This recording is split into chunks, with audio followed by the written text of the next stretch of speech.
నమస్తే, welcome to our channel. నేను మిషాల్ని. మాజీ సీఎం జగన్మోహన్ రెడ్డి సర్వసభ్య సమావేశంలో 10 మంది ఎమ్మెల్యేలతో మాట్లాడుతూ అసెంబ్లీకి మీరు వెళ్ళాలనుకుంటే వెళ్ళండి, మీకు తోడు నేను పెద్దిరెడ్డి రామచంద్రారెడ్డిని పంపిస్తా, లేదంటే పార్టీకి 11 మంది ఎమ్మెల్యేలు రాజీనామా చేద్దాం అన్న వ్యాఖ్యలు జగన్మోహన్ రెడ్డి దుమారం రేపుతుంది. మరి ముఖ్యంగా చూసుకుంటే ఇక జగన్మోహన్ రెడ్డి ఎంపీగా పోటీ చేస్తారంట. అసలు నిజంగా చూసుకుంటే జగన్మోహన్ రెడ్డి వ్యూహం ఏంటి, ఎటు దారి తీస్తుంది, అసలు పార్టీ పరిస్థితి ఏంది, జగన్మోహన్ రెడ్డికి ముందే తెలిసిపోయిందా, పార్టీకి నెక్స్ట్ 2029లో వస్తుందా రాదా, ఇలాంటివన్నీ చర్చించే ముందు స్టూడియోలో ఉన్నారు సీనియర్ జర్నలిస్ట్ దుర్గకుమార్ గారు ఉన్నారు. వారిని అడిగే విషయాలను తెలుసుకునే ప్రయత్నం చేద్దాం. నమస్కారం సార్. నమస్కారం మా శాలిని, మన వీక్షకులు. సార్, 3 days నుంచి ఏపీ అసెంబ్లీ సమావేశాలు జరుగుతున్నాయి. ఈ జరుగుతున్న నేపథ్యంలో జగన్మోహన్ రెడ్డి ఎమ్మెల్యేలతో హాజరు కాలేదు. అయితే ముఖ్యంగా వాళ్ళు తాడేపల్లిలో మీటింగ్ జరుపుకుంటే ఎమ్మెల్యేలతో ఇది 2 days నుంచి జరుగుతుంది. ఈ జరుగుతున్న నేపథ్యంలో జగన్మోహన్ రెడ్డి 11 మంది ఎమ్మెల్యేలు రాజీనామా చేద్దాము అన్న వ్యాఖ్యలు ఒకటి దుమారం రేపుతుంది. మరో పక్కేమో జగన్మోహన్ రెడ్డి మరి మీరు 10 మంది వెళ్ళాలి అనుకుంటే వెళ్ళండి, లేదా మీకు తోడుగా అసెంబ్లీకి, అది మీకు తోడుగా నేను పెద్దిరెడ్డి రామచంద్రారెడ్డిని పంపిస్తాను.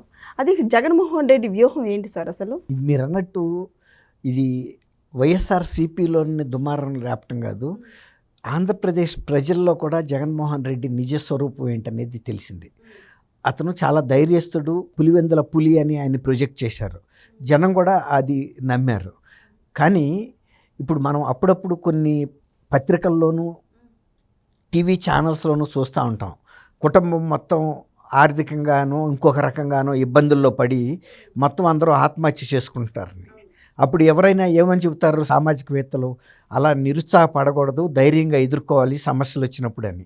రాజకీయ పార్టీ అనేది ప్రజలకి నాయకత్వం వహించే విధంగా ఉండాలి, కానీ ప్రజలు ఇచ్చిన బాధ్యతని వదిలేసి మేము పారిపోతామంటే ఇంకా ఎప్పుడైనా ఆ రాజకీయ పార్టీకి ప్రజలు భవిష్యత్తులో ఒక బాధ్యతను అప్పగిస్తారు. ఎవరన్నా పరిపాలన చేయమని కానీ ప్రతిపక్షంగా ఉండమని కానీ ఏది బాధ్యత ఇచ్చినా సమంగా తీసుకుని చేయాలి, దాన్ని పూర్తి బాధ్యతతో నిర్వర్తించాలి. ఎక్కడైనా ఇప్పుడు వరకే జరుగుతుంది అదే. ఒక్కోసారి పెద్ద రాజకీయ జాతీయ పార్టీలు కూడా 2 సభ్యులు గెలుపొందినప్పుడు కూడా వాళ్ళు లోక్సభలో కూర్చుని ప్రజల సమస్యల మీద పోరాడారు, 2 సభ్యులైనా. అది బీజేపీ అటల్ బిహారీ వాజ్పేయి గారు ఒకప్పుడు హన్మకొండ, తెలంగాణలో వరంగల్ పక్కన ఉండే హన్మకొండ నియోజకవర్గం నుంచి జంగారెడ్డి గారు. అది బాధ్యత అంటే. అంతేగాని 11 మంది సభ్యులు మూకుమ్మడిగా రాజీనామా చేస్తానంటే నువ్వు ఒక ప్రతిపక్ష నాయకుడు హోదాలో ఉండి ఎమ్మడబెట్టుకెళ్ళి ప్రజల తరపున పోరాడతావని నీకు ఇచ్చారు. కానీ నువ్వు మూకుమ్మడిగా కనుక రాజీనామా చేస్తావనే ఉద్దేశం మీద ఉంటే ఆ 164తో పాటు అసలు ఆ 11 కూడా కూటమి ప్రభుత్వానికే ఇచ్చేస్తే 175 ప్రజలకు బాధ్యత తీరిపోయేది కదా, వాళ్ళే నిర్వర్తించేవాళ్ళు మొత్తం బాధ్యతని. నీకు ప్రతిపక్షంగా ఇచ్చిన బాధ్యతని నువ్వు అక్కడ పడేసి వెళ్తే అంటే నువ్వు ముఖ్యమంత్రి పీఠం మీద ఉంటావు తప్ప ప్రతిపక్షంలో ఉండి ప్రజల తరపున పోరాటం అది ముందే చెప్పాల్సింది. ప్రజలకి మీరు నాకు ముఖ్యమంత్రి పదవి ఇస్తే మాత్రమే నేను ఈ పార్టీని నడుపుతాను, మీ తరపున ఉంటాను. ఒకవేళ కనుక నేను ప్రతిపక్షంలో ఉండాల్సిన సందర్భం కనుక వస్తే నేను ఆ బాధ్యతలు తీసుకోను, నా పార్టీ శాసనసభ్యులు ఎవరం కూడా మేము అసెంబ్లీకి వెళ్ళాం, ఏదన్నా ఎంతమందిని గెలిచినా మూకుమ్మడిగా రాజీనామా చేసేస్తాం అని ముందే చెప్పుంటే ప్రజలకి ఈ బాధ తప్పిపోయేది కదా. కానీ అది ఎంత బాధ్యతారాహిత్యం అంటే అపరిపక్వత కాదు, అసలు ప్రజాస్వామ్యాన్ని అపహాస్యం చేసేటట్టుగా ఉంది ఆయన ప్రకటన. తర్వాత ప్రజలు ఆయన మీద పెట్టిన బాధ్యతను కూడా ప్రజలు ఇవాళ పునరాలోచనలో పడ్డారు. అసలు ఇటువంటి పార్టీలు, ఇటువంటి రాజకీయ నాయకుల్ని భవిష్యత్తులో కూడా ఇంకా ఎప్పుడు ఎట్టి పరిస్థితుల్లోనూ ఏ ఒక్క శాసనసభ్యత్వానికి కూడా వీళ్ళని ఎన్నుకోకూడదు. ఇంకా పైగా నేను రాను, మీరు వెళ్తే వెళ్ళండి, నేను పెద్దిరెడ్డి రామచంద్రారెడ్డిని, ఆయన వాళ్ళు కురుక్షేత్రంలోకి వెళ్తున్నారా? నువ్వు ప్రజల సమస్య కోసం సమస్యలకి దేవాలయంగా భావించి అసెంబ్లీకి వెళ్తున్నారు. ఆయనకి పెద్దిరెడ్డి రామచంద్రారెడ్డి లేకపోతే వెళ్ళలేరా వాళ్ళు? శాసనసభ్యులు ప్రతి వాళ్ళు ఒక గౌరవ సభ్యుడిగా ఎన్నికైన తర్వాత వాళ్ళ హక్కు వెళ్ళటం, అది ఒక పెద్ద హోదా. ఒక శాసనసభ్యుడు శాసనసభలోకి వెళ్ళటం, ఆ హోదాను కూడా అనుభవించకుండా చేసి నువ్వు నేను కావాలంటే మీకు పెద్దిరెడ్డి రామచంద్రారెడ్డిని పంపితే పెద్దిరెడ్డి రామచంద్రారెడ్డి ఏమన్నా 10 అడుగులు కత్తి పట్టుకుని వెళ్ళి వాళ్ళ తరపున ఏమన్నా నిలబడతాడా? అప్పుడు చంద్రబాబు నాయుడు గారి చేతిలో కూడా వివేకానంద రెడ్డి గారిని హత్య చేశాడని సాక్షి పత్రికలో ఇంత పెద్ద ఎత్తున కింద నుంచి పైరాక ఒక ఫోటో వేశారు. ఆయన ఏదో కత్తి పట్టుకుంటే వివేకానంద రెడ్డి గారి రక్తం జలజలా కారి కింద పడుతున్నట్టు. పెద్దిరెడ్డి రామచంద్రారెడ్డి ఎందుకంటే పెద్దిరెడ్డి రామచంద్రారెడ్డి అన్న సెక్యూరిటీ పర్సనా? ఏమన్నా మిలిటరీలో పనిచేశాడా, అంతకుముందు ఏమైనా పోలీసా, ఆయన సెక్యూరిటీ బాధ్యతలు నిర్వర్తిస్తాడా ఎమ్మెల్యేస్కి? ఆయన ఎమ్మెల్యేస్ ఎవరు కూడా వాళ్ళకి పర్సనల్గా ఒక పోలీస్ సెక్యూరిటీ ఇచ్చినా కూడా శాసనసభలో రాక వెళ్ళనివ్వరు. శాసనసభ వెలుపల ఉండాల్సిందే వాళ్ళు. శాసనసభలోకి కేవలం సభ్యులైన వ్యక్తులు, ఆ సిబ్బంది మాత్రమే వెళ్తారు. శాసనసభ సెక్రటేరియట్కి సంబంధించిన సిబ్బంది మాత్రమే వెళ్తారు.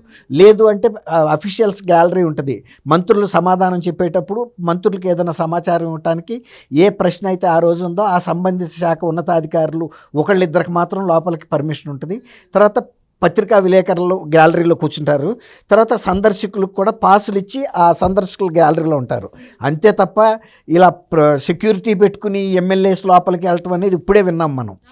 ఉండాళ్ళలో పెద్ద ఎవరన్నా కనుక చిన్నపిల్లల్ని కనుక పెద్దవాళ్ళు వెళ్తారే, నేను తీసుకెళ్తాను నిన్ను మార్కెట్కి తోడు పంపుతారు చూసారా, ఆ విధంగా మాట్లాడుతున్నారు. అంటే వాళ్ళ శాసనసభ్యుల వ్యక్తిత్వాన్ని ఆయనే దిగదారుస్తున్నాడు. అంటే వాళ్ళు స్వయంగా వెళ్ళలేరనమాట. ఎవరో ఒక వ్యక్తి సహాయకులు కావాలి అతనికి. అంటే వాళ్ళని ఎన్నుకున్న ప్రజాప్రతినిధుల యొక్క విఘ్నతను కూడా ప్రశ్నించే పరిస్థితి వచ్చింది. అంటే అంత అపరిపక్వమైన వ్యక్తుల్ని వాళ్ళు ఆ శాసనసభ నియోజకవర్గాల్లో ప్రజలు ఎన్నుకున్నారనమాట. అంటే వాళ్ళు శాసనసభలోకి స్వయంగా వెళ్ళలేరు. వాళ్ళకు ఒక పెద్ద మనిషి కావాలి, ఒక పెద్ద ఆయన తోడు నీడ, లేకపోతే ఒక రక్షణగా. ఇది చాలా అసందర్భంగా ఉంది. రెండోది, ఈ బాధ్యతను వదిలిపెట్టి నేను లోక్సభకు పోటీ చేస్తాను. నువ్వు లోక్సభకు పోటీ చేయి, అంతర్జాతీయ సభలు ఏమైనా ఉంటే కూడా పోటీ చెయ్యి, కానీ ఇప్పుడు ఇచ్చిన ఇది ఏంటో చెప్పు. ఒకవేళ కనుక ఈ శాసనసభ్యుడిగా నీకు ఇచ్చిన బాధ్యత ప్రతిపక్ష హోదా ఇవ్వకపోయినా ప్రతిపక్ష తరపున కూర్చోమన్నారు కదా, బహిరంగ క్షమాపణ చెప్పు. ఎట్లా, మీరు ఇచ్చిన 11 మంది శాసనసభ్యులతో నేను ప్రతిపక్షంగా వెళ్ళి కూర్చునే పరిస్థితి లేదు, నా సభ్యులు కూడా వెళ్ళలేరు, వాళ్ళు ఒంటరిగా వెళ్ళాలంటే నేను ఏ పెద్దిరెడ్డి రామచంద్రారెడ్డి లాంటినో ఒక తోడిచ్చి పంపాల్సిన పరిస్థితి వచ్చింది. కాబట్టి మేమందరం మూకుమ్మడిగా రాజీనామా చేస్తున్నందుకు మమ్మల్ని క్షమించండి.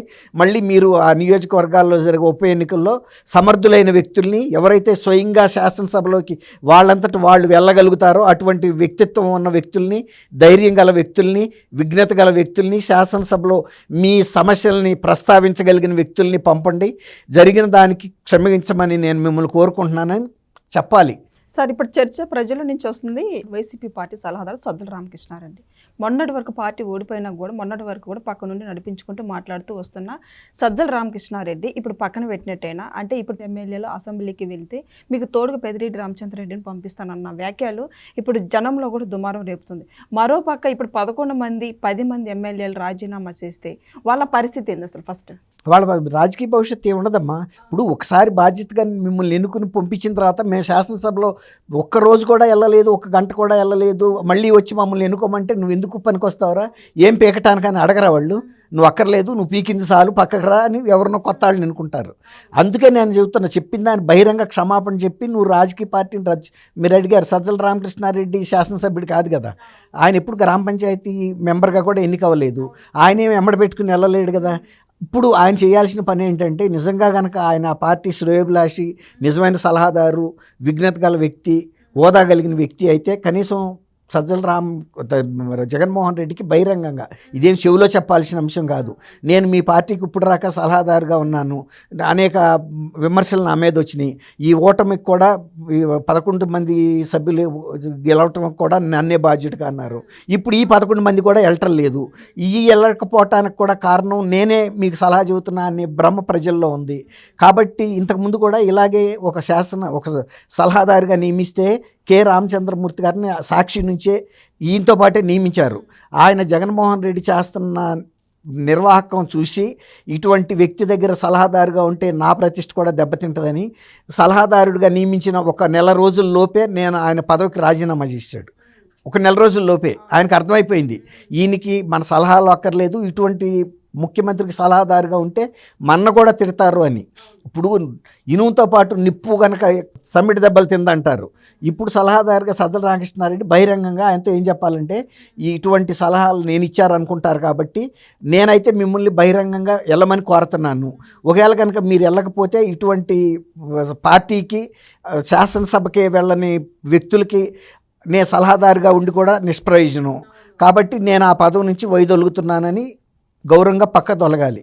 ఇప్పుడు పార్టీ అసలు ఎవడో శాసనసభ్యుడే లోనికి వెళ్ళినప్పుడు ఇక ఈసారి పోటీ చేసే ఉద్దేశం కూడా వాళ్ళకి లేదంటే కదా. ఇప్పుడు ఇచ్చిన బాధ్యతనే చేయనాడు మళ్ళీ వెళ్ళి ఏమడుగుతారు, వెళ్ళి అడగరు. కాబట్టి ఈ పార్టీ వైఎస్ఆర్సీపీ అనేది భవిష్యత్తులో ఎప్పుడు కూడా ప్రజల్లో ఎన్నిక చేయమని వెళ్ళి అడిగే ప్రశ్నే లేదు, అంతే కదా. ఇప్పుడు దీని అర్థం అంతే కదా. అట్లాంటప్పుడు సజ్జల రామకృష్ణారెడ్డి అంతకన్నా బహిరంగంగా చెప్పి పక్క తప్పుకుంటే ఆయన గౌరవం అన్న దక్కుతుంది, అంతే తప్ప ఈ విధమైనటువంటి పార్టీకి ఒక సలహాదారు. ఇప్పుడు గొర్రె తోక ఎత్తడానికి ఇంకో మనిషి అక్కర్లేదు కదా, గొర్రె తోక బెత్తిడి ఉంటుంది.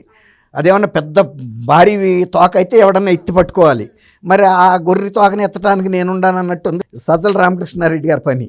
అక్కర్లేదు కదా, గొర్రెట్ట అని ఆడిస్తుంది తోకని, ఆ తోక ఆడిస్తానికి ఇంకెవరు సహాయం అక్కర్లా. కాబట్టి జగన్మోహన్ రెడ్డి గారి పరిస్థితి, నీ ఈ బాధ్యత చేయి, నువ్వు లోక్సభలో వెళ్ళి చేస్తానంటే ఇక్కడే ఏమీ చేయలేని అడివి, కూట్లో రాయి తీయలేని వ్యక్తి ఏట్లో రాయి తీయగలుగుతాడు. నువ్వు లోక్సభలో వెళ్ళి చేసేది ఏముంటుంది? నువ్వు వెళ్ళి పోటీ చేస్తే మాత్రం ఆంధ్రప్రదేశ్ ప్రజలకు జరిగే ప్రయోజనం ఏంటి?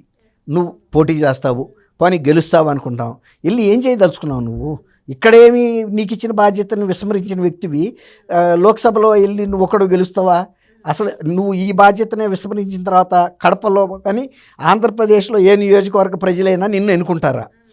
శాసనసభ్యుడిగానే నీ బాధ్యత నువ్వు నెరవేర్చలేదు, ఇతరులు కూడా నెరవేర్చకుండా కూడా వాళ్ళకు కూడా అడ్డం పడ్డావు నువ్వు. 10 మందిని అడ్డుకున్న వ్యక్తివి నువ్వు లోక్సభకి ఎట్లా పంపుతారు? ఆంధ్రప్రదేశ్ ప్రజలైతే పంపుతారని అయితే నేను అనుకోవట్లేదు. మరి ఇంకా ఏదన్నా ఇతర రాష్ట్రాలకు వెళ్ళి పోటీ చేసి గెలిస్తే నేను చెప్పలేను. నాకుండా అనుభవాన్ని బట్టి అయితే ఆంధ్రప్రదేశ్ ప్రజలు ఇక అటు పార్టీకి ఏ బాధ్యతలు అప్పచెప్పరు, వీళ్ళు ఏ బాధ్యత ఇచ్చినా నిర్వర్తించలేదు అని ప్రూవ్ అయిపోయింది. సార్, ఇప్పుడు జగన్మోహన్ రెడ్డి ఎమ్మెల్యేగానే ఇప్పుడు ఏం చేయలేకపోయారు, మరి తర్వాత నేను ఎంపీగా పోటీ చేస్తాను అంటున్నారు. మొత్తాన్ని చూసుకుంటే జగన్మోహన్ రెడ్డి వ్యూహం ఏంటి, మరి ఇంకా ముఖ్యంగా చూసుకుంటే పార్టీ పరిస్థితి ఏంది? ఈ వ్యూహం ఏముందమ్మా? ఇప్పుడు అందరం వెళ్ళి కట్టకట్టుగా వెళ్ళి చెరువులో దూకుదాము అనుకున్న నిర్ణయించుకున్న కుటుంబానికి ఇంకా ఏం భవిష్యత్తు ఉంటుంది? చెరువులో మర్నాడు తేలుతారు, తేలితే ఏం చేస్తారు?